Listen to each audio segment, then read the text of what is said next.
Olá, uma boa tarde para você que acompanha a Gazeta do Povo. Começou mais um Entre Linhas nesta segunda-feira. Sempre uma alegria receber cada um de vocês. Vamos dar boa tarde para ele, Frederico Junkert. Boa tarde para você. Boa tarde, Mário. Uma boa tarde a todos os amigos e espectadores aí do Entre Linhas. E aproveitar aqui e deixar um parabéns público para você que fez aniversário no último sábado. Então, parabéns e muitas felicidades. Muito obrigada, Frederico. Bom, realmente, novidade, estamos aqui com um pouquinho mais de experiência de vida, com muitos assuntos para a gente tratar nesta tarde, a começar por Michel Temer, ele que volta à cena aí, e tudo indica que está dando um jeito de tirar Jair Bolsonaro da frente, é isso mesmo? É isso mesmo, Mário. Ontem o Temer deu uma entrevista, para a TV Bandeirantes, basicamente dizendo, primeiro sobre o PL da anistia, dizendo que apesar de reconhecer que é uma prerrogativa do parlamento votar e conceder a anistia, como a gente tem falado tantas vezes aqui, está previsto lá no artigo 48 da Constituição, que cabe ao Congresso Nacional conceder a anistia. Ele falou que seria mais útil para o país se o Supremo Tribunal Federal revisse as penas para evitar esse embate entre o Judiciário e o Legislativo, que nada mais é essa do que a posição dos próprios ministros do STF. Eles têm reiteradas vezes dito, seja por meio de uma assessoria de imprensa, de jornalistas que a gente sabe que fazem um papel aí de assessoria de imprensa do STF, ou eles próprios, por uma série de entrevistas, declarado que não caberia agora ao Congresso Nacional tentar, de qualquer forma, seja anular as condenações por meio da anistia, que é esse esquecimento dos processos, um instituto que já foi tantas vezes utilizado na história do Brasil, mas que caberia sim, então, os próprios ministros do Supremo Tribunal Federal rever essas penas. Mas o segundo ponto de destaque dessa entrevista foi uma declaração relativamente à candidatura, eventual candidatura do presidente Bolsonaro em 2026, ele declarando ali que seria melhor surgir aí um candidato, quase uma terceira via, que, na visão do próprio Temer, seria o Tarcísio. A gente sabe que o Temer, na verdade, a gente tem que analisar bem a figura do Temer. O Temer foi o presidente do PMDB, durante muitos anos, não à toa que foi por meio da presidência do partido ali, que ele sempre foi um homem mais de centro, conversava com todos os lados ali do campo político, tanto que no MDB ele virou presidente do partido, porque ele fazia interlocução tanto com a base mais à esquerda do partido, e nós tínhamos, por exemplo, aqui o próprio senador Requião, ex-senador Requião do estado do Paraná, que é um esquerdista histórico aí, que fazia parte do MDB, quanto um lado que dialogava ali mais com a direita, principalmente o MDB, por exemplo, do Rio Grande do Sul, o Osmar Terra, entre outras figuras. Então o Temer sempre foi equilibrava ali as balanças dentro do partido. E foi assim que ele acabou virando vice da Dilma em 2010. A gente sabe que depois ele também vice na reeleição da Dilma em 2014 e veio assumir o mandato de presidente, então, quando do impeachment da ex-presidente. A gente sabe que há uma resistência muito grande, especialmente desse centrão mais antigo do Brasil, ao governo do Bolsonaro por uma questão que era a nomeação técnica dos ministros no governo Jair Bolsonaro. A gente sabe que o governo se iniciou ali em 2019, escolhendo uma série de ministros sem fazer aquele toma lá da cá com o Congresso, e eram figuras técnicas, destaco aqui o próprio ministro da Fazenda, Paulo Guedes, a Tereza Cristina, que apesar de a época era deputada, mas era em quadro técnico da agricultura, dentro de uma série de outros ministros. E o interesse do Centrão, os deputados do centro, para as pessoas às vezes que não sabem como é que é a base de sustentação desses deputados em maior medida. Geralmente, eles não têm um apelo direto ao eleitorado, mas a base de sustentação deles são prefeitos e vereadores. E como é que eles sustentam essa base? Geralmente acessando o orçamento público por meio das emendas parlamentares ou conseguindo mais verbas nos ministérios. Então esses deputados do centro, esses políticos de centro, eles dependem quase sempre de uma boa relação com o Poder Executivo para conseguir acessar o orçamento e levar dinheiro de emenda parlamentar ou das verbas ministeriais, do orçamento dos ministérios para suas respectivas bases eleitorais. E a gente sabe que quando o critério técnico prevalece, esses interesses desses políticos do Centrão ficam em segundo plano. E essa tentativa do Temer de alguma maneira, escantear o Bolsonaro do processo político e os bolsonaristas, é porque eles não veem nessa base uma base de fácil trânsito ali para eles, para conseguirem acessar o orçamento. Como a gente está vendo agora, inclusive, para dar um exemplo atual do que é um deputado do centro, o deputado Hugo Mota, presidente da casa, que tem recuado e resistido a pautar o PL da anistia, porque a gente sabe que ele depende, em larga medida, de levar verbas e orçamento dos ministérios para a base, inclusive do seu pai, que é prefeito no estado da Paraíba. Então você vê aí uma resistência do Temer e de outras figuras do Centrão, especialmente figuras que são ligadas ao atual STF. A gente não podemos esquecer o legado do Temer, o pior legado do Michel Temer foi a indicação de Alexandre de Moraes para o STF. Ele foi o presidente que indicou Alexandre de Moraes para o STF, e numa circunstância, para as pessoas que não se lembram, então Alexandre de Moraes era secretário de Segurança Pública do estado de São Paulo, e ali descobriu-se que um hacker teria invadido o celular da ex-primeira-dama Marcela Temer e teria acessado fotos ali de teor íntimo, que seriam em alguma medida comprometedoras, e começou a ameaçar de divulgar essas fotos. O então secretário de Segurança Pública de São Paulo, Alexandre de Moraes, acabou fazendo uma operação ali muito rápida e acabou chegando esse hacker, que foi imediatamente preso. E a nomeação de Alexandre de Moraes ao STF teria sido um prêmio do Michel Temer pela rapidez com que o Alexandre de Moraes agiu ali para conter aquele hacker. Então, a gente sabe dessa ligação do Michel Temer quanto figura tanto com o centro político quanto com o atual Supremo Tribunal Federal, até porque ele foi procurador do Estado de São Paulo, era professor de Direito Constitucional da Pontifícia Universidade Católica de São Paulo, de onde sai uma série aí de figuras. Por exemplo, Cristiano Zanin é muito ligado à Escola de Direito Criminal da PUC de São Paulo. Então você vê essa associação entre as elites jurídicas e políticas que hoje dominam o Brasil, e o Michel Temer, apesar de alguns avanços no governo dele, como a reforma trabalhista, no fundo ele é essa velha política que gostava da centralização do jogo político do Brasil entre PSDB e o PT, e o MDB fazendo aquele papel ali do centrão. Então, no fundo, o que eles querem é retomar o controle da esfera política no Brasil, escantear o bolsonarismo para que eles possam voltar a mandar no Brasil sem qualquer tipo de oposição. Ótimo, Frederico. Agora a gente vai chamar a Desirê Penhalba, direto de Brasília, para comentar sobre esse assunto também. Desirê, Silas Malafaia respondeu ao Temer e propôs aí uma outra alternativa a esse projeto do Temer, que seria Michele Bolsonaro. Conta pra gente aí qual que é a sua avaliação de todas essas pecinhas se manifestando neste momento. Boa tarde, Mariana, Frederico e todos vocês que nos assistem. Pois é, antes de eu chegar nessa questão aí do ponto de vista do Silas Malafaia, eu vou trazer um pouco mais a reflexão sobre por que o Michel Temer ele veio trazendo essas informações, a entrevista que ele fez ontem à noite para Band News, no programa Canal Livre. É o seguinte, o Michel Temer, ele é uma pessoa, a gente sabe, bastante influente, ex-presidente da República, foi ele que indicou o atual ministro Alexandre de Moraes, que hoje basicamente monopoliza aí a oposição com relação às defesas de liberdade, independentemente de qual espectro político, mas principalmente com relação à direita, porque é ele que tem roubado muito mais a atenção política, mesmo que seja uma figura do Poder Judiciário, em relação ao que a gente está vendo hoje em dia. A gente vê que não é a esquerda mais que tem tido maior protagonismo, é o próprio Alexandre de Moraes, e quem colocou ele lá foi o Michel Temer. E nessa entrevista, Michel Temer já identificou uma questão que é bastante relevante para a análise política do cenário de 2026, que é a queda da popularidade do atual presidente Luiz Inácio Lula da Silva. Ponto. Isso já está claro, até mesmo o Michel Temer, que é uma pessoa aí do sistema, uma pessoa que conversa com muitas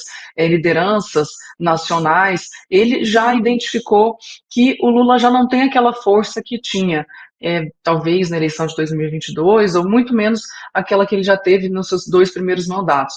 Então, isso é um primeiro fato importante de ser analisado e também, naturalmente, a ser comemorado. Afinal, a gente está realmente passando por uma gestão muito triste em todos os aspectos, né? Mas, além disso, o outro ponto que ele trouxe, o Michel Temer, na entrevista, a gente pode analisar, é sobre essa possibilidade de uma união, uma articulação única entre os governadores.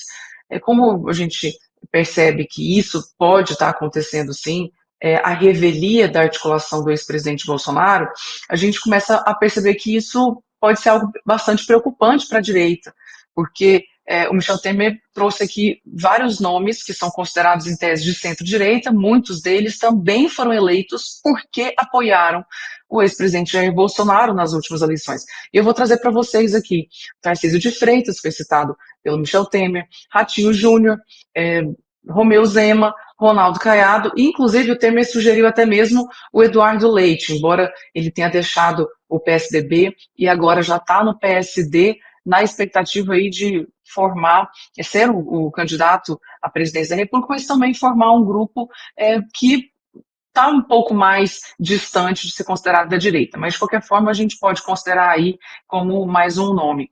E a análise que a gente faz, assim, bastante fria sobre tudo isso, é que essa articulação, se o Temer veio trazendo isso na entrevista, é porque já é algo que realmente todo mundo já está tentando aí, o Centrão está articulando para ganhar uma projeção maior do que o próprio Bolsonaro, coisa que é extremamente difícil, no meu ponto de vista até chega a ser impossível, porque afinal de contas não existe nenhuma figura, independentemente de partido, eu estou falando.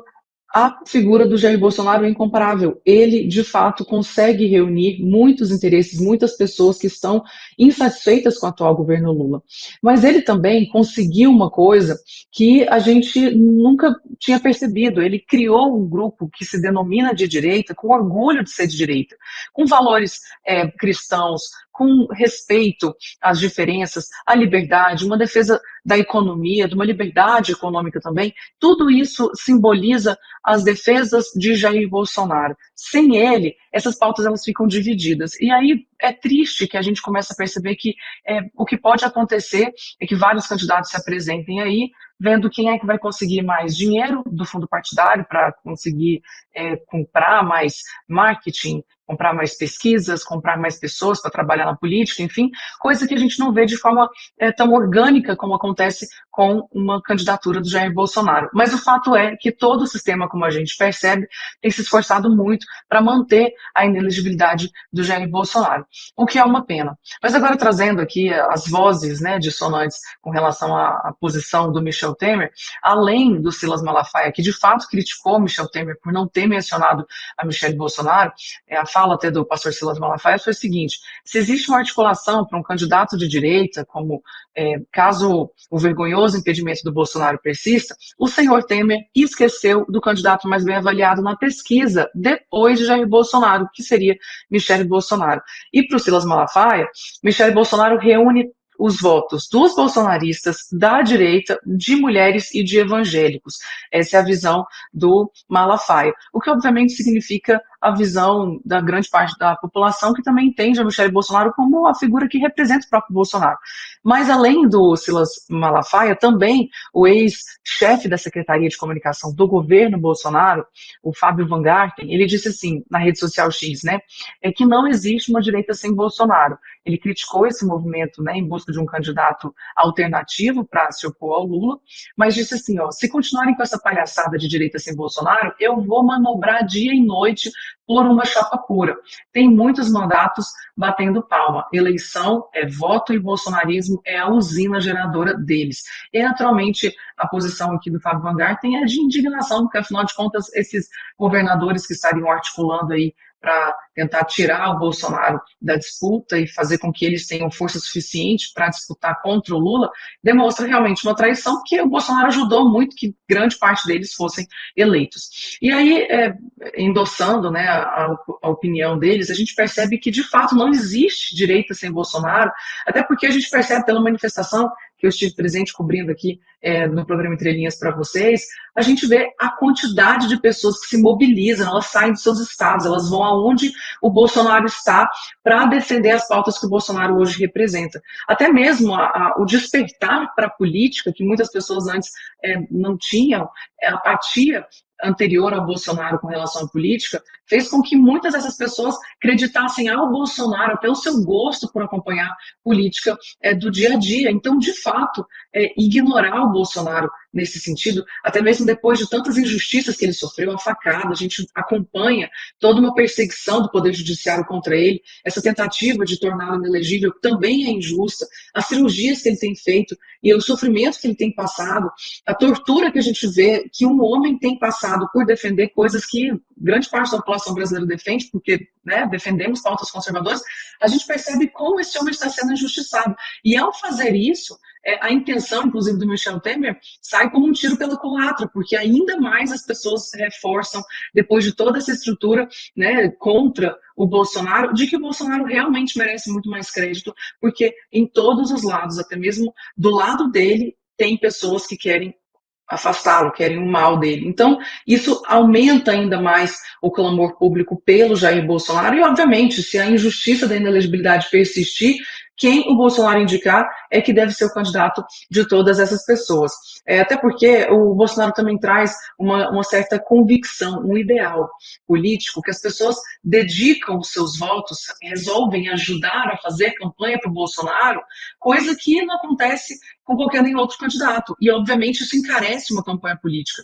Então, como eu falei para vocês, se a gente buscar analisar friamente o que está acontecendo, desses governadores atuais buscando um presidenciável, buscando um deles ser o candidato à presidência, tirando o Bolsonaro, e essa articulação cada dia mais visível, obviamente isso vai tornar ainda mais o Bolsonaro mais forte, porque o que ele consegue é provar dia após dia que se existe tanta gente contra ele no sistema, até mesmo gente de direita, poder judiciário e a esquerda, que é realmente quem tem o pior problema que o Bolsonaro sabe que consegue resolver, é que a gente percebe como o Bolsonaro é forte e tem razão, e a gente espera que, minimamente, se essa inelegibilidade não for eximida, afastada dele, a gente consiga minimamente ter a direita unida, porque, do contrário, a direita pode até se perder em vários candidatos sem bandeira concreta nenhuma. Mariana. Ótimo, Desirê. Queria até tirar uma dúvida com vocês, já volto com a Desirê, mas perguntando antes para o Frederico, né? Como fica essa questão? O pessoal comenta também que, tendo em vista que entra Michel Temer no jogo, e a gente sabe, né, de relações próximas entre Michel Temer e Alexandre de Moraes, inclusive, né, pela indicação e tudo mais, aí a gente vê que talvez Lula fique escanteado também, e não apenas Jair Bolsonaro, né? Não, você vê que, de fato, o sistema, por assim dizer, é o termo que eu não gosto de usar, mas para simplificar o argumento, o sistema não quer nem o Bolsonaro, nem o Lula. Eles gostariam de uma pessoa ali mais neutra, né? Aí a gente não sabe ainda qual nome eles estão tentando viabilizar. Mas, claramente, até porque um aspecto interessante dessa entrevista é que os jornalistas questionam o Temer sobre a acusação que o PT sempre faz a ele, o MDB, de que eles seriam golpistas em relação ao impeachment da Dilma lá em 2016. E ele fala, eu entendo que o Lula fale isso da boca para fora, ele precisa acenar para a militância do partido, que acha que de fato o impeachment foi um golpe, mas eu entendo que ele só está falando isso da boca para fora. Mas ele também fala ali que desde então ele nunca mais travou muito contato com o presidente Lula. Então você vê que de fato ele não há uma interlocução tão grande aí do Temer e das forças aliadas ao Temer com o PT hoje, e daí o que reforça ainda mais a tentativa pelo Temer de construir aí uma terceira via, uma alternativa tanto ao Lula quanto ao Bolsonaro. E o que a gente sabe que é difícil porque, mesmo nessa aliança de governadores aí que tem se formado, a gente teve um movimento político até na semana passada que o Eduardo Leite, governador do Rio Grande do Sul, saiu do PSDB. Você vê o PSDB ainda se desidratando ainda mais e migrou para o PSD, que é o partido que então tem hoje dois presidenciáveis, por assim dizer, que são tanto o Eduardo Leite, segundo o Kassab, que é o presidente do partido, quanto o Ratinho Júnior, governador do Paraná. Então, mais um nome aí que surge do Eduardo Leite. Nós temos também o Zema, governador pelo Novo em Minas Gerais, Ronaldo Caiado, governador pela União Brasil de Goiás, e o próprio Tarcísio, que é governador de São Paulo pelo Partido Republicanos. Então você vê aí essa aliança desses 5 governadores tentando viabilizar um nome, mas todos eles sabem, e é unânime dentre eles, de que não há um nome hoje como alternativa ao petismo tão forte quanto o do Bolsonaro, e mantendo-se inelegível o Bolsonaro até 2026, o apoio do Bolsonaro para qualquer um desses é imprescindível. Eles sabem que esse apoio é imprescindível para que eles tenham qualquer viabilidade eleitoral. Que a gente sabe que nenhum desses governadores tem capacidade de mobilização de pessoas, de uma militância política tão forte quanto o Bolsonaro. E como a Desirê bem lembrou, é só olhar para a manifestação da última quarta-feira, ali naquela caminhada pacífica pelo PL da Anistia, milhares de pessoas reunidas um dia de semana lá em Brasília, pessoas do Brasil inteiro que se dirigiram para lá para participar daquele ato em defesa da anistia, e você não vê nenhum outro candidato com essa capacidade de mobilização. Mesmo o Lula, a gente sabe que já não tem mais essa capacidade de mobilização. O PT lotava as ruas quando existia o imposto sindical, que dava ali sustentação financeira para pagar o pão com mortadela para os manifestantes. A gente sabe que depois da reforma trabalhista ali, votada em 2017, que acabou com o imposto sindical, mingou os recursos dos sindicatos, e o PT, não por coincidência, perdeu a capacidade de mobilização de levar pessoas para as ruas. E desde então, a gente vê que só a direita, ali, por meio dos apoiadores do Bolsonaro, consegue de fato levar pessoas para as ruas. E, portanto, para esses candidatos aí da centro-direita, é imprescindível, né, mantendo-se inelegível o Bolsonaro até 2026, que o apoio do Bolsonaro venha, porque eles sabem que a viabilidade deles sem o Bolsonaro é muito pequena, Mari.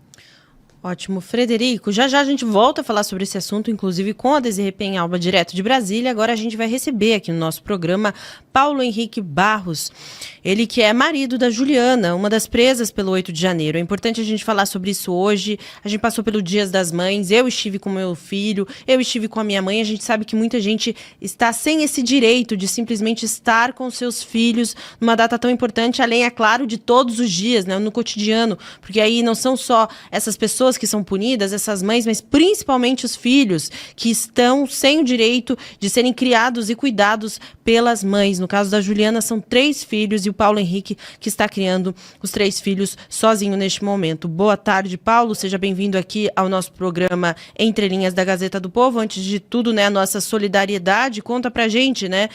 Deve ser cada dia mais difícil, né, tudo isso, especialmente nessas datas comemorativas, não é mesmo? Oi, boa tarde. Realmente, no último dia 15 também foi o dia do aniversário dela, né? E foi uma data bem complicada para a gente, né?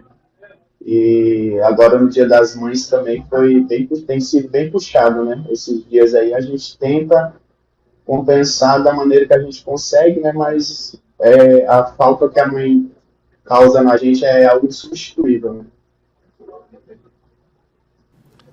Paulo, você poderia falar um pouco sobre a situação hoje da Juliana? Ela se encontra presa, né? A situação psicológica dela e dos seus filhos, como é que se encontra aí diante dela? Ela está presa hoje no presídio de Lusiânia, né, em Goiás, né? Nós moramos no entorno de Brasília e já saiu a condenação dela, né? Foi condenada a 17 anos, né, pelo fato dela ser blogueira. A arma que ela portava lá era o celular, né? E a situação psicológica dela está bem complicada. Na última visita que eu fiz a ela estava bem abalada, né, emocionalmente, porque a gente vê que, por mais que a gente tente fazer tudo, mas a gente não nada como se nadasse e morresse na beira da praia, né? Que não tem o que ser feito mediante a situação dela. E as crianças, elas estão, igual eu falei, né, elas estão bem abaladas por conta disso, por falta da mãe. A nossa pequena, a menorzinha que a gente tem, de 7 anos, a Eva, ela pergunta com frequência, né, sobre a Juliana, que dia que vai ser a próxima visita, que a gente vai poder ir lá ver a mamãe. E realmente tem sido algo bem, bem difícil, né? Na última quarta-feira, que foi a manifestação, eu levei eles, né, na manifestação pela anistia, e quando a gente chegou em casa, os 3 estavam bem abalados, né? Choraram. A pequena é a que mais, de todos, é a que mais expressa que sente a falta dela, né? Que é a que mais chora, que mais pergunta por ela, que mais chama. E tem sido assim os dias, né? A gente tem tentado, a minha mãe tem ajudado, a mãe dela também, para tentar da melhor forma tentar reduzir os impactos emocionais na vida deles. É impensável, eu não consigo nem me colocar no lugar de vocês e me solidarizo. De certa forma, vocês, principalmente você, né, como adulto da casa, aí, tem alguma esperança em relação à PL da anistia, para que a justiça seja feita? A gente viu alguns casos aí, claro que na Débora Rodrigues também teve uma condenação altíssima, apesar de ter conseguido ali a prisão domiciliar, mas ainda tem esperança? Como é que estão os dias por aí em relação a essa expectativa sobre o que os parlamentares vão fazer também para tentar fazer a justiça ser feita, né? Sim, a esperança é grande, né, quanto à PL da anistia ser aprovada, né, para essas pessoas que estão com essas condenações elevadas, conseguir voltar para casa, né? Paulo, você sabe se a sua advogada já fez... Porque a gente sabe que no caso da Débora, por exemplo, os advogados haviam feito vários pedidos de conversão da prisão em prisão domiciliar, que foram várias vezes negados, até que, né, aquela grande comoção popular e o ministro Alexandre de Moraes acabou deferindo a prisão domiciliar. Você sabe se no seu caso a advogada já fez alguns desses pedidos, já foram negados? Sabe como está a situação jurídica dela em relação a esses pedidos?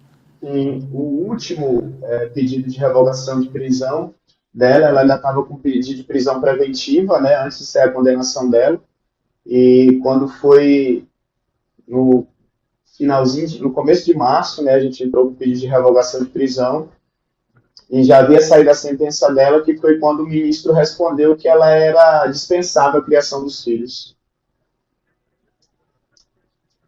Ótimo, Paulo, a gente, mais uma vez, né, se solidarizando aí, a gente espera que todas as coisas se ajeitem o quanto antes, né, e eu só peço para você deixar um recado também para quem está acompanhando, porque acho que um dos grandes problemas é que muita gente nem sabe do que está acontecendo, as pessoas não conhecem as histórias das pessoas que estão presas injustamente pelo 8 de janeiro, né, eles pensam que eram pessoas realmente golpistas, armadas, que queriam derrubar tudo, e de fato, como você bem disse, não tinha armas, né, a Juliana não tinha armas. Manda um recado para o pessoal que está acompanhando, quem acabou chegando aqui no nosso programa sem saber exatamente do que se tratava e não conhece a história. Conta para o pessoal quão importante é saber e conhecer. Conta um pouquinho da história de vocês para que a gente possa fazer mais gente conhecer a realidade pela qual vocês estão passando. É algo assim que hoje nas redes sociais a gente tem batalhado muito pela questão da Juliana, né? Por conta desse 8 de janeiro, porque eles generalizaram que todos que estavam lá são baderneiros, né? E, na verdade, tinham várias pessoas distintas lá, que realmente, eu vejo assim, as pessoas que foram prejudicadas pelo 8 de janeiro são as pessoas que não quebraram, não chegaram a fazer nada. Inclusive, a minha esposa mesmo, ela estava lá pelo intuito de divulgar a manifestação, que era o que ela fazia, né, e recebeu uma pena dessa. Ela foi condenada como se um dos processos das condenações dela, como se ela tivesse sido financiadora do movimento, né, sendo que quem sempre arcou com as coisas de casa fui eu, ela sempre ali na manutenção do lar, né, na ajuste das coisas, e ser condenada como a financiadora de um ato desse, coisa que eu vejo que é ilógico.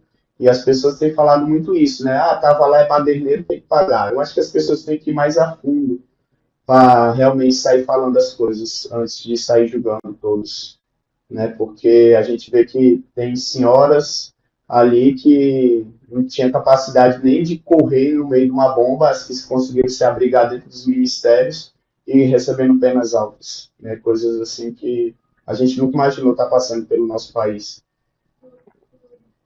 Ótimo, viu, Paulo? A gente agradece muito a sua participação aqui. A gente deseja, né, que os dias sejam o mais leves possível, né, diante de tudo isso que está acontecendo, né, principalmente força para você criar os filhos aí, dá força principalmente para a filha menor que sempre pede pela mãe, né, e nossa solidariedade aí, a gente agradece a sua participação aqui no Entre Linhas, viu? Ok, obrigado. Boa tarde. Boa tarde, conta com a gente. Até a próxima.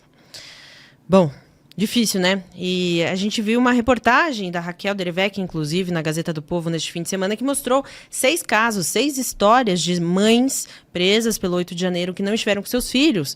Ou seja, seus filhos também não tiveram direito de estar com suas mães. São famílias que estão sendo penalizadas por isso, né? E como bem lembrou o Paulo Henrique ali, sem nem estarem com alguma arma nas mãos, né? Não se trata de golpe, com certeza. Agora a gente vai acompanhar uma outra história que também esteve no Café com a Gazeta, aqui na Gazeta do Povo. Para você que ainda não entende muito bem, não conhece essas histórias, ficar um pouquinho mais por dentro da realidade dessas famílias. Vamos ver. Eu estava, inclusive, olha, de chinelos Havaiana. e com a camiseta escrito a minha cidade, tudo, camiseta amarela, Deus, Pátria, Família, Liberdade. Como eu, né, iria fazer alguma coisa errada? Jamais, não tenho antecedentes criminais, nunca tive. E ali, para minha surpresa, nos cercaram por trás, né? Todos que estavam ali, cadeirantes, catador de latinha, tudo, vendedores ambulantes, pessoas idosas, cadeirantes, nos cercaram e nos forçaram através de bomba, gás, foi uma guerra, parecia uma coisa assim, sabe? Parecia que não estava acontecendo aquilo. Estava tudo tranquilo, de repente, aquele monte de policiais atrás, cavalaria, 2 helicópteros em cima também, jogando tiros e tudo mais, foi uma coisa assim, estarrecedora. Nunca, nunca, jamais pensei em vivenciar isso. E ali eles nos forçaram, através de gás, de pimenta e tudo mais, a entrar no prédio. E eu com muito medo, de chinelo havaianas, né? Com medo de me machucar, porque tinha vidros lá, tinha água no meio de vidro. Foi uma coisa assim, muita gente chorando, muita gente sendo agredida. Uma situação surreal, surreal que não tem como esquecer. E ali eles falaram para a gente ficar em segurança, que eles iam nos tirar dali em segurança. Mentira, ficamos horas e horas ali, né? Horas e horas, muita gente orando, muita gente orando. O que eu tinha nas mãos era um celular descarregado e minha bandeira aqui, essa bandeira aqui, ó, que eles me prenderam com essa bandeira. E foi isso, 7 meses presa, sem saber o porquê, injustamente, e sendo taxada como terrorista, armada. Processos é o que não falta, né? E eu queria saber que arma é essa, né? Que arma é essa que eu portava? Se era só uma bandeira e um telefone descarregado. E não ia participar de manifestação do dia 8, e sim do dia 9. Foi uma coisa assim surreal que aconteceu. Sofri demais no presídio, sofri muito, muita tortura psicológica e física também. Então não foi fácil o que nós vivemos naquele lugar. Bom, todos esses vídeos, se quiser assistir novamente, estão nos canais da Gazeta do Povo. É muito triste o que estão fazendo com essas famílias. Agora a gente volta a falar sobre a questão do Temer, né? E agora para ouvir a opinião da Desirê Penhalva, que é essa terceira via que aparece aí com Michel Temer, para tirar Jair Bolsonaro da frente, mas também deixar bem claro que está tirando Lula também, que por enquanto parece existir uma aliança ali, né? A gente fala muito sobre STF, governo Lula, judiciário, executivo, como uma coisa só, mas entrando Michel Temer ali na história, fica evidente que o governo Lula também deve ser escanteado, né, Desirê Penhalva? Então, a gente sabe que o poder, né, e o dinheiro que consegue concentrar aí a atual gestão petista influencia muito para as próximas eleições. A gente sabe muito bem disso. Até mesmo porque a gente fica debatendo política aqui em um altíssimo nível, a gente ignora muitas vezes que várias políticas públicas, vários recursos que são mandados dos ministérios diretamente para os municípios acabam influenciando e muito com que a política seja decidida aí em âmbito municipal, estadual, coisa que a gente nem imagina. Então, muitas vezes, a quantidade de casas que são construídas, uma grande reforma que é feita aí nos municípios e muda a vida das pessoas ali naquela localidade, realmente faz com que eles tenham uma gratidão enorme pelo atual governo. Então, sim, é possível que o Lula seja escanteado, mas principalmente dessa discussão de alto nível, que grande parte das pessoas já perceberam que, além de ter um passado de corrupção, tem um presente de corrupção. Agora a gente vê esse escândalo do INSS mostrando que até mesmo com relação aos mais pobres, os mais velhos, doentes, eles também não estão tendo um cuidado, como sempre fizeram propaganda que estariam cuidando, ou seja, nem os mais pobres são vistos com cuidado pelo governo petista. Então, sim, é possível que eles sejam escanteados, mas a população mais pobre, e principalmente em período eleitoral, conta muito o dinheiro que é colocado nas campanhas políticas. Agora, o caso também que a gente percebe, que eu até não mencionei ainda sobre essa questão do Michel Temer, é que vários conservadores, eles ficam divididos, sim, com essa questão entre a lealdade do ex-presidente Jair Bolsonaro, então uma visão um pouco mais pragmática, de pensar assim, se é recurso financeiro, se é melhoria na segurança da cidade, do estado, se é dinheiro no bolso da população, que a gente vê, né, muitas vezes que é a realidade de alguns municípios, que os prefeitos empregam a maior quantidade possível das pessoas influentes da cidade para conseguir que essas pessoas influenciem a eleição, então dinheiro no bolso dessas pessoas, ou seja, contratar essas pessoas, cargos, acabam influenciando mais a política, então vamos fazer a política do dia, porque é assim que a gente ganha a eleição. Então é possível que a direita também utilize, o que seria chamada de direita, né, esses governadores aí que utilizam uma bandeira de direita, mas que no fundo não defendem valores conservadores concretos, né? A gente pode perceber que eles podem sim utilizar essa estratégia para serem pragmáticos e conseguirem afastar o governo Lula, que tem sido prejudicial para absolutamente grande parte da população, que, além de ver a questão da corrupção, também tem percebido o aumento da inflação, a má versação do dinheiro público, e, obviamente, quando a gente percebe que até mesmo os governadores estão percebendo que não tem sido bom para eles, eles se articulam contra o governo Lula. Mas é importante a gente lembrar que a visão da narrativa, né, da direita sem Bolsonaro pode sim ser utilizada por aqueles que são próximos ao ex-presidente Bolsonaro como uma traição. E traição é imperdoável na política.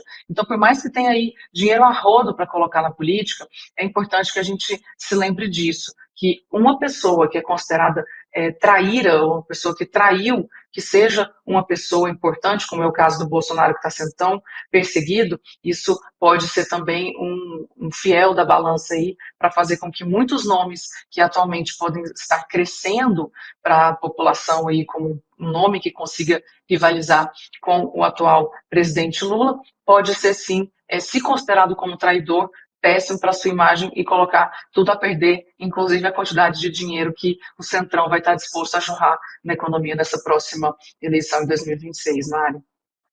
Ótimo, Desirê, a gente já volta contigo para falar sobre outros assuntos. Agora a gente volta aqui para a mesa para conversar com o Frederico sobre saque das fraudes. Então, uma funcionária revelou como o tal do careca do INSS comandava a fraude por lá. Como é que funcionava, Frederico?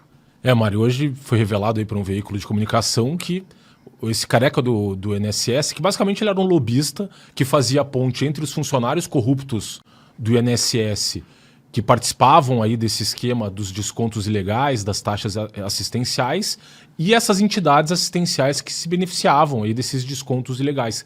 Ele era um intermediário entre essas entidades e os servidores do INSS que estavam participando do esquema.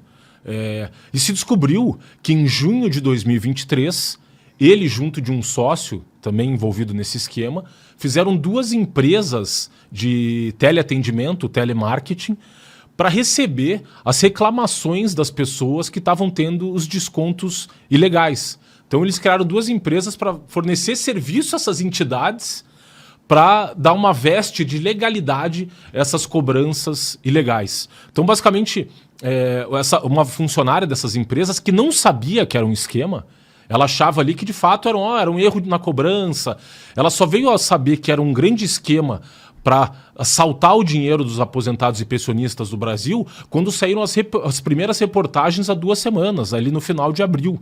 E foi então que ela se deu conta de que, eu estava trabalhando para uma empresa que foi criada por um dos principais operadores desse esquema para dar veste de legalidade, para fingir que era uma cobrança, no máximo uma cobrança indevida. Inclusive, ela trouxe a público um questionário que eles tinham lá, umas instruções que os funcionários do teleatendimento tinham que seguir para ficar enganando ainda mais os velhinhos, basicamente dizendo assim, olha, a gente vai fazer o ressarcimento do dinheiro em 10 dias. Aí depois a pessoa não tinha o ressarcimento, olha, vai demorar agora 20 dias, depois 30 dias. E aí todas as desculpas que tinham esses fraudadores desse dinheiro dinheiro para justificar, tentar convencer as pessoas de que, por exemplo, elas tinham concordado com a cobrança desses valores. Por exemplo, alegando que a liberação ali, a autorização de pagamento tinha sido dada por meio de um link no WhatsApp. Como a gente sabe que a maior parte do público que foi prejudicado são de pessoas, especialmente do Nordeste, Norte do Brasil, e de aposentadorias rurais, pessoas de mais idade, que não conseguem lidar com tecnologia, eles se valiam disso para tentar enganar ainda mais essas pessoas, dizendo, não, olha, a senhora concordou com o pagamento, mas foi feito por WhatsApp, é que a senhora não se lembra, a senhora autorizou. Então, essa funcionária de uma dessas empresas aí, desse call center, né, de telemarketing, veio a público no dia de hoje, revelando então que esse lobista fez 2 empresas de telemarketing para ficar atendendo as pessoas diante das reclamações, que a gente sabe que começaram a surgir reclamações no Brasil todo, centenas de milhares e milhões de reclamações, e que eles, para dar uma aparência de legalidade a essas cobranças ilegais, então esse lobista, o careca do INSS, tal como ele ficou famoso, ele teria criado essa empresa de telemarketing para justificar aí essas cobranças ilegais. E além disso, o ex-presidente do INSS, que foi afastado diante desse escândalo, inclusive por meio de uma ordem judicial, o senhor Alessandro Stefanuto, quando feita a busca e apreensão no escritório de uma dessas empresas, desse lobista, o careca do INSS, encontrou-se lá cadernos, inclusive havia num desses cadernos a inscrição lá, Stefa 5%. Tudo leva a crer que era a porcentagem que recebia o presidente do INSS à época aí, que foi indicado pelo ministro Carlos Lupe como presidente do INSS em junho de 2023, como a participação dele no esquema era de 5% do volume arrecadado aí por essas entidades que estavam participando desse esquema de fraude. Então é surreal, assim, cada vez... E daí a necessidade, de fato, que essas CPIs, seja a CPMI por meio do Congresso Nacional ou a CPI da Câmara dos Deputados, seja instalada para apurar esses fatos a fundo, porque assim, cada semana é uma nova revelação, cada dia é uma nova revelação, que vai escancarando ainda mais o tamanho do esquema e o absurdo. Você vê assim, a disfarçatez, a cara de pau desses fraudadores, que inclusive chegaram a criar essa empresa, como a gente soube hoje, de saque, um call center, para ficar atendendo os lesados e fingindo que, não, olha, foi um erro aqui de sistema, cobrança e tal, e ficar enrolando essas pessoas para fingir que a cobrança não era indevida e não era ilegal, e que era uma cobrança que eles não tinham autorizado. Então, para ver o grau assim, da intensidade do esquema e o quanto isso precisa ser aprofundado, porque a gente sabe, os participantes, o grau de participação, seja no INSS, no Ministério da Previdência, Carlos Lupe, o Volney Queiroz, que é o atual ministro da Previdência, que quando o deputado federal apresentou uma emenda parlamentar para adiar ainda mais a fiscalização sobre essas entidades, então você vê que isso sim necessita ser aprofundado. E Mari, então esse fato veio à tona hoje mostrando que, além de tudo, eles tiveram o trabalho de criar 2 empresas de telemarketing para dar ares aí de normalidade a esse esquema de fraude contra os aposentados e pensionistas do Brasil. Não, e o grande absurdo é que, além de todas essas evidências que a gente vê, e diante de tudo isso, tem páginas oficiais de Partido dos Trabalhadores, de outros veículos aí alinhados à esquerda, dizendo que Lula salvou o INSS. Então eles estão realmente ainda insistindo nessa narrativa, e tem gente que está caindo. Só que outra evidência de que isso não é verdade, que o governo Lula não salvou o INSS, muito pelo contrário, é que PT e outros partidos de esquerda não querem assinar, não querem CPMI do INSS. Ou seja, se eles de fato querem salvar o INSS, por que não querem uma CPMI? Porque eles não querem, o que eles não querem que seja descoberto, Frederico? Na verdade, eles não querem que essa CPMI chegue no presidente Lula, que a gente sabe que o sindicato do qual o irmão dele é vice-presidente, o Frei Chico, o Sindicato Nacional dos Aposentados, Pensionistas e Idosos, participava do esquema. E mais grave ainda, uma revelação agora também, de que ele só se tornou vice-presidente desse sindicato em agosto de 2023 a pedido do Lula. O Lula teria intermediado junto ao sindicato para que o seu irmão fosse indicado para a chapa como vice-presidente desse sindicato. Então o que eles querem impedir é que essa investigação chegue no Palácio do Planalto. Assim como o Lula foi poupado no esquema do mensalão, em que ele sempre alegou, eu não sabia que estava tendo esse esquema de compra de parlamentares. Lá no início do governo dele, no Lula 1, quando o seu ministro da Casa Civil, José Dirceu, foi tido como líder do esquema do mensalão e o Lula foi poupado naquele momento. A gente sabe, a Operação Lava Jato que revelou ali tanto a participação do Lula no esquema do apartamento lá no Guarujá, que a construtora OAS teria pagado a reforma do apartamento, ou o sítio dele em Atibaia, os famosos pedalinhos de Atibaia, que mostraram que o Lula tinha sim conhecimento de todo o esquema e participou do esquema do Petrolão. Nós temos agora uma nova tentativa de afastar o Lula da cena do crime. Que a gente sabe que o que o PT quer esconder? Quer esconder, tanto que assim que o advogado-geral da União, o Jorge Messias, quando entrou com uma ação na semana passada, uma ação cautelar, para pedir o bloqueio de bens da maior parte das entidades envolvidas nesse esquema, um bloqueio de 2,5 bilhões de reais. Veja que coincidência, ele não arrolou dentre as entidades com esse pedido de bloqueio de bens, tanto dos diretores da entidade quanto das próprias entidades, o sindicato do irmão do Lula. E ele também não arrolou dentro dessas entidades a CONTAG, que é a Confederação Nacional dos Trabalhadores da Agricultura, que tem como presidente o irmão do deputado federal do PT, Carlos Veras, de Pernambuco, que é o atual vice-primeiro secretário, é o atual primeiro secretário da Câmara dos Deputados. Então o que a gente vê que esses esforços do governo, inclusive chamando o presidente do Senado, Davi Alcolumbre, para passear com Lula na Rússia e na China, que só voltarão para o Brasil agora no dia 14 de maio, na próxima quarta-feira, tinha o objetivo de esfriar os fatos, para que não seja instaurada essa CPMI no Senado, que a gente sabe, no Congresso Nacional, a CPMI é de instauração automática e obrigatória tão logo reunidas as assinaturas. Artigo 21 do Regimento Interno do Congresso Nacional.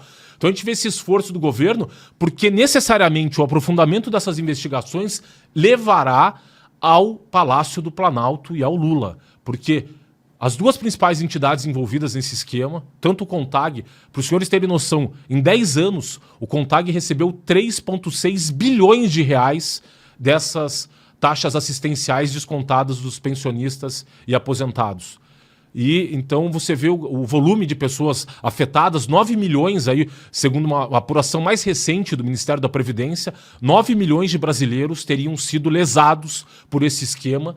E o que o PT quer é que esse esquema, e a investigação desse esquema não chegue no Palácio do Planalto para, mais uma vez, tentar poupar o Lula. Como a gente sabe, o Lula nunca sabe de nada, coitado, ele é muito ingênuo, ele não sabe nada do que estava acontecendo no governo, que é a mesma justificativa estapafúrdia do ministro Carlos Lupe, que foi alertado inúmeras vezes sobre esse escândalo e nada fez para apurar, investigar, aprofundar a investigação. Inclusive, a gente falou aqui muito de um acórdão do TCU, uma decisão que foi prolatada pelo TCU em junho do ano passado, que havia obrigado o INSS a adotar, em relação à autorização de desconto desses valores, tanto o sistema de biometria quanto de assinatura eletrônica. E o INSS simplesmente desconsiderou essa recomendação do Tribunal de Contas da União, que obviamente era para deixar claro assim, ó, a pessoa autoriza o desconto, então tá. Então ela faz assinatura eletrônica ou vai lá com o seu celular e por meio da biometria, né, com o seu dedo ali, ou inclusive por a questão do reconhecimento facial, que a pessoa demonstrasse ali cabalmente que ela havia concordado com a autorização de desconto, e o INSS simplesmente desconsiderou esse acórdão do TCU. E, além disso, o próprio ministro, ex-presidente do INSS, Alessandro Stefanuto, numa entrevista esse final de semana, disse que, olha, ele estava ali, ele não viu indícios de fraude nos descontos, por isso que ele não fez nada até então. Então, assim, ó, se o senhor não viu, o que obviamente não dá para acreditar nessa desculpa estapafúrdia, o senhor é um tremendo incompetente. Porque, assim, a Câmara dos Deputados já havia feito vários alertas de que estavam ocorrendo essa fraude. O ministro da Previdência já sabia disso por meio de uma reunião do Conselho Nacional de Previdência Social. O TCU, inúmeras vezes, já havia feito por meio de uma auditoria, alertado acerca desses descontos. Só ele não estava sabendo também, o senhor Alessandro Stefanuto, dessas fraudes. Então, o que a gente precisa é de um aprofundamento dessas investigações, porque essa situação não pode ficar assim. E você vê que, apesar do tamanho da operação da Polícia Federal, até agora nós tivemos apenas 5 prisões temporárias com duração de 5 dias. Enquanto a gente vê os relatos dessas vítimas aí do 8 de janeiro, né, da senhora Fátima, da Juliana, que não pôde, no dia de ontem, conviver com seus filhos no Dia das Mães, presos aí há 2, 3 anos, sem qualquer respeito ao devido processo legal. E nesse caso em que provas, há ali exaustão de provas, e você vê a leniência do Poder Judiciário e do STF, que eu não vi até agora nenhum dos ministros do STF dar nenhuma declaração sobre esse caso do INSS. Ótimo, Frederico, é verdade. Tem gente, muita gente comentando aqui também indignada, tem gente dizendo, meus pais caíram nessa, que é muito triste, muita gente que se tornou vítima aí, né? É uma baita de uma covardia. Desirê, conta pra gente, né? A gente sabe que Lula, agora presidente, depois de ter sido preso pela Lava Jato, não parece estar tão preocupado assim, né? Em ser evidenciado mais um esquema de corrupção. Talvez as maiores preocupações dele sejam outras. Conta pra gente, Desirê. Então, Mariana, a gente tem aqui na Gazeta do Povo, né, uma excelente cobertura sobre essa questão do INSS, e alguns analistas foram ouvidos aqui pelo jornal, e eles têm dito isso, que o Lula ele está com mais medo de perder o apoio desses sindicatos do que necessariamente perder a base eleitoral dele, até mesmo dentro do Congresso Nacional. Porque a questão é clara, né? Muitas pessoas já entenderam que o Lula realmente tem esse histórico aí de corrupção, por mais que tenha sido descondenado e agora está aí livre para tanto disputar a eleição como de fato ganhou e está aí presidindo de novo o país, a gente percebe que a questão da corrupção pode ser que não seja um grande problema para o Lula, senão que esse recurso que tem sido enviado para os sindicatos. E aí eu vou contar para vocês aqui os detalhes.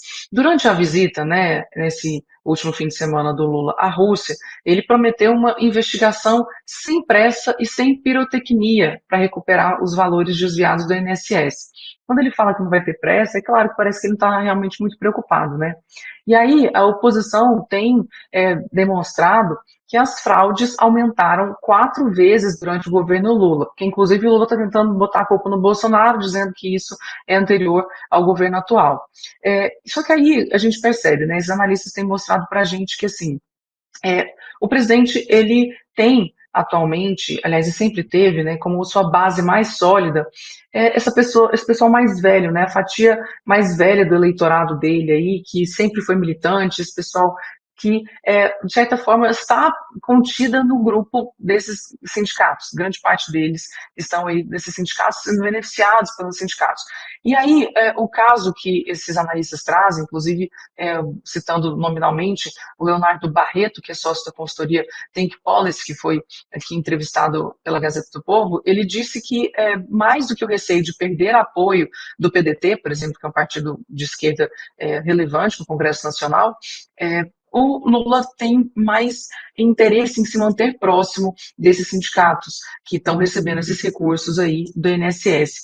Inclusive, o próprio PDT mesmo acabou se afastando do governo Lula porque o ministro foi afastado, né? O Carlos Lupe saiu aí do ministério, foi substituído e não adiantou nada o Lula tentar segurar o apoio do PDT que ele perdeu. Então, para o Lula tem sido mais importante o apoio dos sindicatos. A gente vê que tem a questão do irmão dele, né, à frente aí do Sindicato Nacional dos Aposentados, Pensionistas e Idosos, o Sindinap, e o irmão do Lula é vice-presidente desse sindicato especificamente. Mas existem outros que podem estar contribuindo também para uma possível eleição do Lula em 2026. É isso que a gente tem que se preocupar, porque, afinal de contas, isso pode ser um crime eleitoral ou não. Enfim, isso é algo que a gente pode ter que colocar na mesa para poder entender por que o Lula não está tão interessado assim em afastar toda essa situação, principalmente impedindo que os sindicatos continuem recebendo esse recurso de forma injusta dos aposentados. Aí a questão é a seguinte, trazendo um histórico para vocês, né? O governo, ele desde que teve a reforma trabalhista em 2017 e eliminou a contribuição sindical obrigatória, tem tentado aí ajudar os sindicatos que têm enfrentado essa dificuldade de financiamento. Então o Lula passou desde 2026, assim que ele foi eleito, ele tem buscado formas de socorrer esses sindicatos. Até mesmo o jornal Folha de São Paulo trouxe que o Ministério do Trabalho quintuplicou as verbas para ONGs ligadas às centrais sindicais.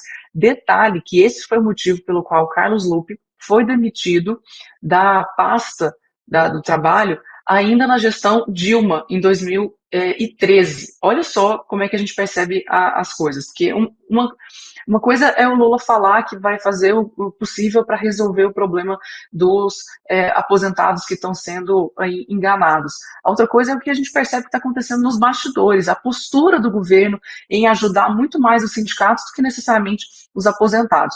Outro detalhe também é que, no campo jurídico, o STF decidiu, em 2023, que era válida a cobrança de contribuições assistenciais também de trabalhadores não sindicalizados, desde que assegurado o direito de oposição. E aí a gente percebe que essa contribuição assistencial passou a ser um filão para os sindicatos, ajudando que eles conseguissem ter maior quantidade de recursos para serem financiados depois que acabou aí a contribuição obrigatória sindical. O líder da oposição do Senado, o senador Rogério Marinho, ele tem denunciado essas investidas do governo Lula III para conseguir aí reverter essas mudanças na lei que rege a relação do trabalhador e sindicato. Inclusive, o senador Marinho, ele tem avaliado que os sindicatos que ficaram órfãos do imposto sindical viram na contribuição assistencial uma nova forma de conseguir recursos aí para serem financiados. Inclusive, lá no Senado mesmo, eles fizeram um estudo elaborado por técnicos, né, ou seja, a bancada da oposição no Senado, liderada pelo Rogério Marinho, como eu falei para vocês, fez aí um estudo que demonstrou que o governo Lula, ele tem, basicamente, beneficiado esses sindicatos, seja por leniência ou então por medidas que induzem fraudes, o que é bastante grave, mas é um relatório de dentro do Senado Federal, feito pelos técnicos do Senado. Aí a gente percebe também que na contramão disso, até mesmo para tirar aí o argumento da esquerda ou até mesmo do atual governo de que tudo começou até antes do governo Bolsonaro e o Bolsonaro não fez nada, alto lá, o governo Bolsonaro adotou medidas que buscavam precisamente frear esses desvios. Inclusive, no primeiro mês, o Bolsonaro editou uma medida provisória, ainda em 2019, né, a medida provisória 871, para endurecer a revalidação anual de descontos, extinguindo, via medida provisória, a contribuição sindical direta em folha, exigindo pagamento via boleto. Agora, Mariana, eu passo para vocês aí na mesa. Resta saber se esses sindicatos, ou líderes, né, dentro desses sindicatos, vão doar para as campanhas eleitorais em 2026. Porque aí, se isso acontecer, o buraco vai ser mais fundo e aí o crime vai ser maior ainda do que a gente imagina. Excelente análise sempre da Desirê, né? Algo que a gente tem trazido aqui, o Frederico também, né? Fala sobre a importância, inclusive, de Frei Chico, irmão de Lula, para a história do Lula e para o Lula estar onde está. Então é algo assim, é uma fidelidade que ele tem a esses sindicatos que não vai soltar a mão não, né, Frederico? A Maré é a república sindicalista, a gente sabe. O PT surge desse berço sindical. O PT surge ali, a gente... em base em 3 grupos sociais principais, seja a intelectualidade da USP, da Universidade de São Paulo, Marilena Chauí e outros desses, na minha opinião, pseudo-intelectuais, mas, né, que participaram ali da formação do partido. As comunidades eclesiais de base, figuras da Igreja Católica ligadas à teologia da libertação e, por último ali, justamente o movimento sindical do ABC paulista, no momento em que a indústria automobilística estava muito forte no Brasil e o Frei Chico foi o responsável por inserir o Lula no movimento sindical. O Lula, que não exercia nenhum tipo de atividade política, era só um operário lá na década de 60 no ABC paulista. O seu irmão era filiado ao Partido Comunista Brasileiro, que naquela época estava na ilegalidade, portanto agia clandestinamente, e eles usavam esse braço sindical para atuar, né, já que o partido tinha sido tornado ilegal pelo TSE lá em 1948. Então, o movimento comunista no Brasil começou a operar clandestinamente, especialmente por meio dessas bases sindicais, e foi o Frei Chico a pessoa responsável por levar o Lula para a vida sindical e, por consequência, para a vida política, né? Foi por meio dessa militância sindical que ele participou da fundação do Partido dos Trabalhadores pelo PT lá em 1980. Então, a gente sabe que esse irmão do Lula, que já vem trazendo problemas para ele há muito tempo. A gente sabe que, segundo a Operação Lava Jato apurou na época, ele recebia uma mesada do Odebrecht para fazer supostamente uma consultoria para o Odebrecht, como a empresa deveria se relacionar com os sindicatos. E em números atualizados, daria mais ou menos quase R$1,5 milhão que ele recebeu num período ali entre a chegada do Lula ao poder em 2003 até 2013. Então, já não é de hoje que o Frei Chico está envolvido aí em escândalos. E tem claramente a tentativa aí de barrar tanto a CPI ou de não tentar aprofundar as investigações, como a Desirê bem lembrou, o Lula disse, olha, vamos investigar isso sem pressa, é porque claramente ele quer proteger o seu irmão, que está envolvido sim nesse esquema, porque o sindicato dele é um dos maiores beneficiários desses descontos ilegais. É verdade, Frederico. Bom, agora vamos falar sobre outra pauta também super importante, que é o STF ignorando prazo e omitindo dados sobre gastos públicos, inclusive com o uso de aviões da FAB para uso pessoal. Coisa grave, eles realmente acham que são os donos do Brasil, né, Frederico? Mari, infelizmente, mais um escândalo envolvendo o STF. E agora, no que diz respeito à forma de despender o dinheiro público. A gente sabe que os ministros de Estado têm deferido ali, por um decreto presidencial, a possibilidade de utilizar jatinhos da FAB para se deslocar dentro do Brasil, eventualmente até em viagens internacionais. Só que esse decreto ele prevê, por exemplo, apenas que o ministro, presidente do STF, possa usar o avião. A gente sabe que esse uso foi estendido para os demais ministros, especialmente a partir de janeiro de 2023, sob a justificativa da segurança dos ministros, para garantir a segurança dos ministros. Eles começaram a usar os jatinhos da FAB para se deslocar dentro do Brasil. Entre janeiro de 2023 e abril deste ano, 2025, foram feitas aproximadamente 154 viagens com aviões da FAB, dentre as quais mais de 70% com apenas um ministro no avião. E, segundo pedido feito aí pelo jornal Folha de São Paulo, em fevereiro e em março desse ano, o Supremo primeiro descumpriu o prazo da Lei de Acesso à Informação para responder esses pedidos de informação sobre quais ministros teriam se utilizado aí desses aviões e se haviam acompanhantes com os ministros. E não apenas isso, mas também se negando a fornecer mais dados aí sobre essas viagens, considerando ali, invocando a questão da segurança institucional, da segurança dos ministros. Isso estranha, primeiro porque a utilização desses aviões da FAB. O Supremo Tribunal Federal fez uma licitação em janeiro desse ano, prevendo o gasto de R$80 milhões para contratar uma empresa de segurança privada para fazer a segurança dos ministros do STF em qualquer momento ali da sua vida privada ou no próprio exercício ali dentro do tribunal, mas os deslocamentos para suas casas, segurança 24 horas para os ministros do STF. Portanto, não se justifica que eles utilizem os jatinhos da FAB. Se eles já têm seguranças que são disponibilizados pelo STF, por que eles não podem pegar um avião de carreira? Eu estava fazendo uma pesquisa aqui pelos aviões que são utilizados pela FAB para deslocar os ministros. Há um custo aí, uma viagem Brasília-São Paulo, que varia entre 100 a 150 mil reais por deslocamento. Se justifica isso para o contribuinte brasileiro, para o pagador de impostos, pagar pelas essas viagens dos ministros com avião oficial? Eles não podem pegar o avião de carreira. A questão da segurança não se justifica, porque eles já têm segurança 24 horas. Eles vão acompanhados de seguranças nesses deslocamentos. Eles que pegam avião comercial. Eu estava dando uma olhada aqui, fazendo uma pesquisa sobre as diárias internacionais dos ministros. Só esse ano o ministro Luiz Roberto Barroso recebeu $16 mil em diárias internacionais, que totalizam, na cotação de hoje do dólar, aproximadamente R$90 mil. Ou seja, uma média de R$23 mil por mês de diárias internacionais o ministro Barroso recebeu. E em segurança para essas viagens internacionais, só na diária dos seguranças, aproximadamente R$200 mil, só neste ano, para pagar para esses seguranças acompanharem o ministro pelas suas viagens aí internacionais, tanto para o Fórum Econômico de Davos, quanto para dar uma palestra em Harvard. E é engraçado que o ministro Barroso, ele sempre gosta de se colocar como um iluminista, que estaria empurrando a sociedade brasileira em direção ao avanço civilizacional, como se ele fosse um filósofo iluminista aí da época da Revolução Francesa, que traria as luzes para o Brasil.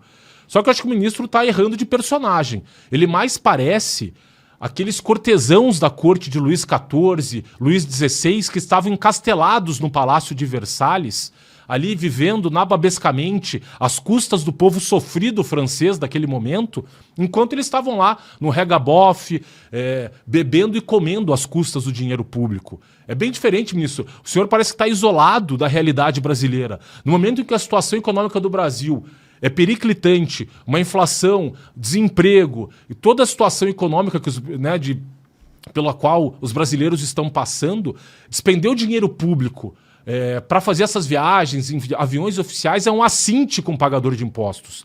E, segundo a lei de improbidade administrativa, pelo qual o próprio Código Penal, caberia aos ministros serem responsabilizados, porque nos termos do artigo 9º e artigo 11º da lei de improbidade, essa malversação dos recursos públicos configura um ato de improbidade administrativa. O artigo 37 da Constituição diz que o gestor público e os ministros nessas viagens, eles não estão no exercício da sua função jurisdicional, mas no exercício de uma função administrativa, eles respondem por ato de improbidade. E ali, qual que é o artigo 37 diz, o artigo 37 da Constituição? O gestor público deve observar a legalidade, a impessoalidade, a moralidade, a publicidade e a eficiência. Quando o STF se nega ou responde parcialmente esses pedidos de acesso de informação, ele viola tanto o princípio da publicidade, que exige que o administrador público dê transparência a todos os atos por ele praticados e indique claramente onde o dinheiro do pagador de impostos está sendo gasto, e pior, o administrador público deve justificar a eficiência dos seus gastos. Se você pode gastar o dinheiro do contribuinte num avião oficial da FAB ou num avião de carreira comercial, o ministro tem garantido essa segurança em ambas hipóteses. Ele tem segurança privada 24 horas. Ou seja, o gasto mais eficiente para o contribuinte é, obviamente, na linha comercial. Como eu disse aqui, um jato fretado entre Brasília e São Paulo custa, em média, entre 100 a 150 mil reais. Não se justifica uma visita, um gasto desse. E o STF já fez, como eu disse, desde janeiro de 2023, mais de 150 viagens com esses aviões da FAB. Isso é um assinte. Ministro, o senhor parece menos um iluminista e mais um cortesão da corte de Luís XIV, que dizia: o Estado sou eu. Os ministros do STF hoje proclamam que o Estado são eles, o Estado de Direito são eles, a democracia são eles, mas a falta de vergonha na cara também são eles, infelizmente. Ótimo, Frederico.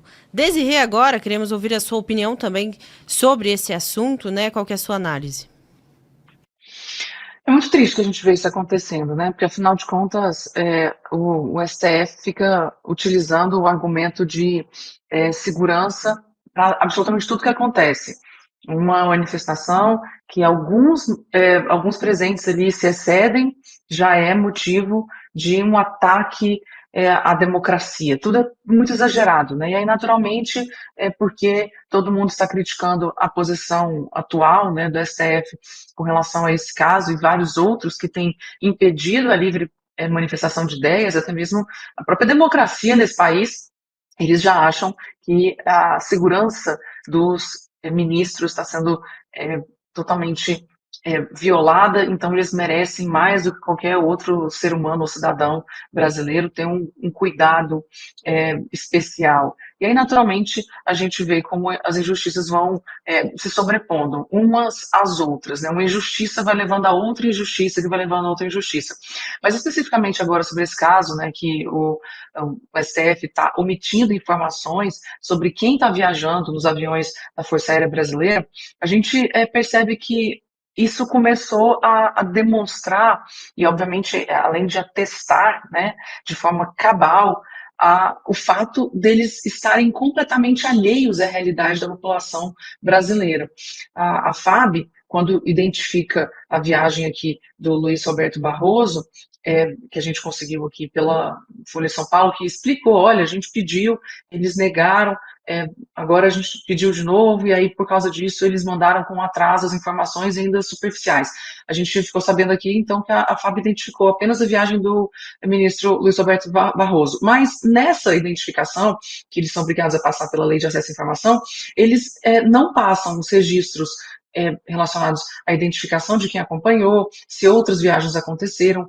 Enfim, são tantas injustiças e tantas omissões que a gente vê acontecendo que a gente entende né, que não está tendo a preocupação com a prestação de contas. Então, o Poder Judiciário não tem como ser demitido nas próximas eleições, porque eles também não foram eleitos, então a gente vê as injustiças crescendo.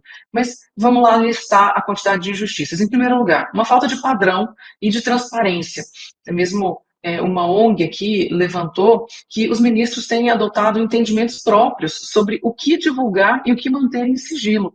O site da corte, inclusive, deveria listar os dados sobre sigilo, mas eles dizem que não tem nenhum tipo de informação oculta, o que é uma contradição. E aí, a assessoria de comunicação do STF, como a gente falou para vocês aqui, só respondeu ao pedido da Folha de São Paulo com relação a essas viagens depois que o jornal pressionou diretamente, mais de um mês depois do prazo legal. Então, esse é um tipo de abuso que está acontecendo. A outra questão que a gente percebe é o escárnio geral com o dinheiro público. Enquanto a população sofre com falta de esgoto, com água encanada, infraestrutura e segurança pública, cada ministro é tratado como um rei, assim como o Frederico explicou muito bem. Questão do abuso de privilégios. A gente percebe também que esses ministros têm viajado quando e para onde querem, sem prestar satisfação nenhuma do que está sendo feito com dinheiro público. E aí a gente entra na questão do uso pessoal e da imoralidade em relação a isso. Inclusive, casos que a gente percebe aqui, pesquisando nas redes sociais e também na internet, é que o Alexandre de Moraes utilizou um voo da FAB para ir no jogo do Corinthians. Quem lembra dessa história? E também o Barroso, também presidente do STF, mencionou aí ter viajado para um casamento. Obviamente, interesses pessoais, é um abuso e um escárnio com a população brasileira. Aí as pessoas também estão criticando bastante aqui a cumplicidade do governo Lula, porque isso tem sido uma forma aí de facilitar todo a atuação do STF, que beneficia o governo, e o governo finge que nada está acontecendo com relação aos usos tanto da FAB, dos aviões da FAB, quanto também de qualquer outro tipo de ação que os ministros podem ter. E aí a gente percebe que esse tipo de aliança política para proteger os ministros protegerem o governo, faz com que toda a população fique refém e, obviamente, o que a gente vê aí que a ditadura no Brasil fique consolidada, né? Trazendo um sentimento muito grande da população contra o STF, contra o próprio governo. E aí, aí a gente vê que algumas pessoas, né, o senador Girão e assim também com o senador Cleitinho, estão buscando aumentar aí a fiscalização para que eles sejam obrigados a prestar esclarecimento a respeito do uso dessas aeronaves. Inclusive, existe aí um decreto de 2020 permitindo o Ministério da Defesa, que é para autorizar uma certa brecha legal para autorizar o fato deles não divulgarem informações com maiores detalhes. E aí o senador Girão está buscando fazer com que essa legislação seja revista, assim como o senador Cleitinho. Enfim, de tudo isso que a gente percebe, em resumo, é que não estão escondendo mais a população brasileira que eles não estão preocupados, né? Não somente os ministros estão preocupados com a justiça, que deveriam se preocupar, afinal, eles representam a última instância do Poder Judiciário, aquele que seria o baluarte da defesa da justiça no Brasil. Nós estamos preocupados com justiça, mas muito menos também preocupados com a população ao abusar do recurso público enquanto o dinheiro poderia estar sendo utilizado para beneficiar a população, o que é muito triste, porque afinal de contas a gente já não tem mais essa segurança jurídica, não tem mais justiça, não tem mais até mesmo a quem recorrer. Mariana. Ótimo, Desirê, obrigada pelas suas análises aí, a gente te espera outros dias aqui no Entre Linhas. Eu agradeço, até mais. Até. Bom, antes da gente passar para a próxima pauta, eu quero fazer um pedido para você. Primeiro, deixe seu like aqui, é claro, no nosso programa, isso incentiva bastante. Segundo, aqui na nossa descrição tem também 2 links a gente está concorrendo ao prêmio IBEST em 2 categorias, tanto para canal de política quanto para melhor podcast. Então, a gente precisa muito da sua ajuda para chegar na final, a gente quer ganhar esse prêmio aí. Então, se você puder, depois você clica nesse link que está aqui na descrição e vote também. Mas antes, continue aqui no programa e fica outro recado para você, para assinar a Gazeta do Povo por um valor, baixíssimo, R$1 por mês pelos 3 primeiros meses. É só acessar gazetadopovo.com.br/oferta ou então apontar a câmera do seu celular aqui para esse código que você vê na tela. Baratíssimo para ter acesso ilimitado a todo o nosso conteúdo exclusivo. Bom, agora vamos receber Luciana Mendina aqui no nosso programa, vai falar sobre um assunto muito importante, mais um erro aí do governo Lula. A Luciana, que é coordenadora do Movimento Nacional do 13º para o BPC, presidente da Associação Inclusiva e mãe de autista de 24 anos. Mais um problema aí envolvendo o governo Lula, que deve então retirar benefício de milhões de famílias. Boa tarde, Luciana, seja bem-vinda. Conta pra gente, né, qual tem sido esse movimento do governo Lula, qual que é o problema que a senhora tem enxergado e o que tem sido feito para tentar evitar isso. Boa tarde a todos, muito feliz de participar, obrigada por esse espaço. É fundamental que a gente faça essa denúncia, porque são as pessoas mais vulneráveis que estão sendo miradas nesse desgoverno, porque o que a gente está vendo, Mariana, a gente nunca viu antes. A gente imaginava que esse governo ia ser ruim, mas ele é muito pior do que a gente imaginava. Eu sou mãe de uma autista de 24 anos, já passei por muitos governos, e este está mirando justamente dos mais vulneráveis, naqueles que eles prometeram cuidar, prometeram amparar, e eles não disfarçam. Eu gostei muito quando a Desirê falou isso, que eles não estão mais disfarçando as prioridades dele. Esse governo, ele prioriza artistas e não autistas. Ele prioriza benefícios, privilégios, até aumentar o número de deputados, mas as pessoas com deficiência estão abandonadas. Nós temos 3 vetos importantíssimos para derrubar no dia 27 de maio. Eu queria convocar as pessoas com deficiência, os idosos que recebem BPC, os aposentados por invalidez, que também foram alvo deste roubo absurdo, para que estejam conosco na Câmara, para juntos a gente derrubar esses vetos. Mariana, nós temos o primeiro veto, é o veto 38, depois nós temos o veto 2 e o veto 4. O veto 38 é o veto ao projeto, ao PL 5332, que dispensava de perícias médicas regulares quem tem deficiência permanente.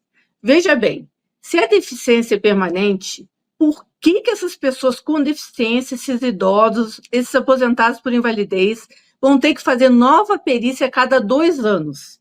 Eu vou te explicar uma forma de dificultar esse acesso, de tirar o benefício dessas pessoas, que são miseráveis, que são muito pobres, que são vulneráveis e só têm essa renda.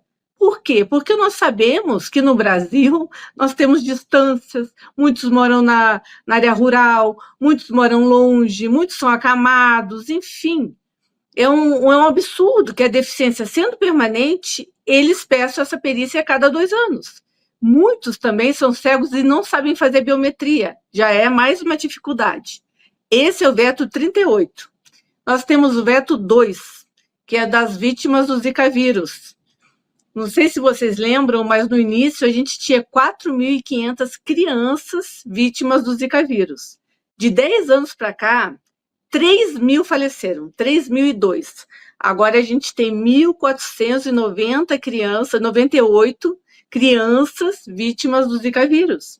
Nada mais justo do que essas famílias receberem a pensão vitalícia. E o Lula vetou integralmente esse projeto. E temos o veto 4, que é das pessoas com diabetes tipo 1. Em outros países, Estados Unidos, Reino Unido, Canadá, França, Austrália, as pessoas com diabetes tipo 1 já são consideradas pessoas com deficiência, porque tem muitas comorbidades, porque é muito difícil controlar diabetes tipo 1. É uma vida muito difícil, é muito cansativo e requer dinheiro. Então, seria questão da renda para essas pessoas vulneráveis receberem também o BPC. Imagina se este governo, que quer retirar 1 milhão de pessoas, 1 milhão de pessoas do BPC. É esse o objetivo, com a medida provisória 1.296, porque não bastasse tudo isso que eu estou falando, ainda editar essa medida provisória agora na Páscoa. Então, se eles vão querer dar para essas pessoas que precisam, mas é questão de saúde. Então, eu estou muito feliz de falar aqui com vocês, porque eu acredito que a mídia tem que falar a respeito. E a gente está vendo, a gente está na Câmara, no Senado, denunciando esses absurdos com as pessoas com deficiência, com os autistas, cego, cadeirante, paralisia cerebral, surdo, tantas pessoas vulneráveis, e ninguém divulga. Ótimo, Luciana. A gente agradece muito a sua participação. Conte com a gente, volte mais vezes. Muito obrigada. Espero vocês na Câmara. Até a próxima. Bom, Frederico, assuntos quentíssimos por aqui. Fica o recado para o pessoal. Vou relembrar aqui, né? A gente está concorrendo ao prêmio IBEST em 2 categorias, canal de política e também melhor podcast. Os links estão aqui na descrição. É muito importante que você contribua, nos ajude aí a chegar à final e vencer, hein? A gente quer vencer. Também deixe seu like aqui, compartilhe este programa com seus amigos e familiares. É importante levar essas informações adiante. Frederico, obrigada pela companhia nesta segundona. Temos uma semana toda aí às 3h, né, para o pessoal nos acompanhar. Isso aí, Mari. Deixar um abraço a todos, um excelente programa e pedir aí para o pessoal reiterar para votar ali no IBEST. Vote lá a Gazeta do Povo, levando informação de qualidade para todos os brasileiros. Isso aí, a gente volta amanhã às 3h. Fique de olho também em toda a programação da Gazeta do Povo. A gente começa cedinho, desde o café com a Gazeta. E vamos seguindo aí cheios de programação especial para você. Até amanhã às 3h, a gente espera vocês. Fiquem com Deus. Até lá. Já notou que querem diminuir seus sonhos? Abrir um negócio, viajar, comprar um carro, ver os filhos formados para voar no mercado de trabalho. Agora são símbolos do que dizem ser a hipocrisia capitalista. Querem que você troque tudo pela justiça social do governo. Pois a Gazeta do Povo faz um jornalismo que não quer diminuir seus sonhos. Por isso, o noticiário para quem defende a liberdade está aqui. Assine agora em uma oferta especial e tenha acesso a todo o conteúdo, incluindo artigos de colunistas como Alexandre Garcia, Guzzo, Roberto Mota e Rodrigo Constantino. Custa muito pouco ficar bem informado e defender o que importa para você. Gazeta do Povo, feita para quem quer mais para o Brasil.